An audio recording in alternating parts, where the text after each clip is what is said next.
Hello bachcho, let's read this question. The question says, a block of under the root 3 kg is attached to a string whose other end is attached to the wall and unknown force F is applied so that the string makes an angle of 30 degrees with the wall.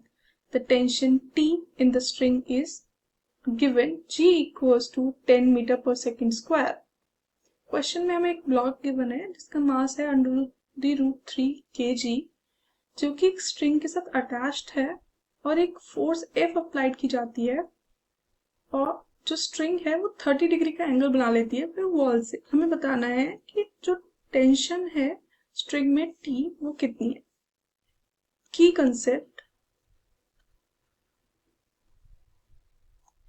Concept है कि अगर कोई vector, मान लीजिए ए vector हमें given है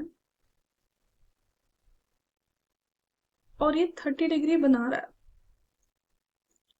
हमें इस वेक्टर के कंपोनेंट्स निकालने हैं। तो कंपोनेंट्स एक परपेंडिकुलर कंपोनेंट होता है, एक वर्टिकल पैरेलल कंपोनेंट होता है। तो जो परपेंडिकुलर कंपोनेंट होगा और एक ये होगा parallel component with the horizontal. जो कंपोनेंट हमारा थीटा के साथ होता है उसको हम बोलते हैं ए कॉस थीटा कंपोनेंट और जो परपेंडिकुलर होता है उसे हम बोलते हैं ए साइन थीटा। क्वेश्चन में हमें गिवन है कि एक हमारा ब्लॉक अटैच्ड है,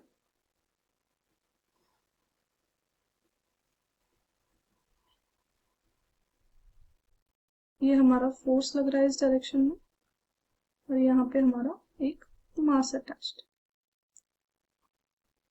और ये हमारा 30 डिग्री एंगल है, टेंशन T। अब ये जो T टेंशन है इसके हमें कंपोनेंट्स करना, एक पैरेलल और एक परपेंडिकुलर। ये 30 डिग्री है तो ये भी 30 डिग्री हो जाएगा बाय ज्योमेट्री। ये हो जाएगा T cos 30 डिग्री और ये हो जाएगा T sin 30 degree. T cos 30 degree equals to mg, T cos 30 degree equals to mg।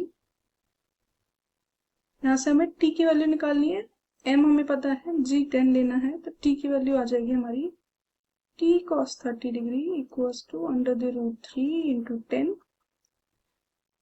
T into under the root 3 by 2 equals to under the root 3 into 10। Under the root 3 से under the root 3 cancel, T की value हमारी आ जाएगी 20 Newton.